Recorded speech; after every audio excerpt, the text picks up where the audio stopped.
नमस्कार मित्रांनो, हे गावा साईडच्या पोरांना असं का वाटतं मुंबई आणि पुण्यामध्ये जॉब करणारे राहणारे पोरं खूप आनंदी आहे? अरे काही आनंदी नाहीये, दिमाग खराब झालाय मुंबई आणि पुण्यामध्ये जॉब करणाऱ्या पोरांचं. मी तुम्हाला खरं सांगतो, मुंबईमध्ये जॉब करणारे पहिला एक्झाम्पल, ह्या पोरांना ना वेस्टर्न, हार्बर आणि सेंट्रल मध्ये असं लांब लांब घर घ्यावं लागतं आणि जॉब एक साईडला असतं. त्या ट्रेनमध्ये ना असं 1-7-100 लोक कोंबून जातात.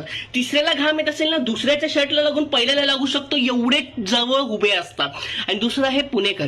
पुणेकरून एक घरापासून ते जॉब पर्यंत जाण्याचा रस्ता फक्त अर्ध्या तासाचा रस्ता खाली असेल, पण एक दीड तास नुसतं ट्रॅफिकवर उभं लागतं. सगळ्यांकडे बाईक्स असतात, सगळे असे पाय ठेवून अर्धा तास 15 मिनिटं अशी अशी अशी गाडी स्लो जात असते.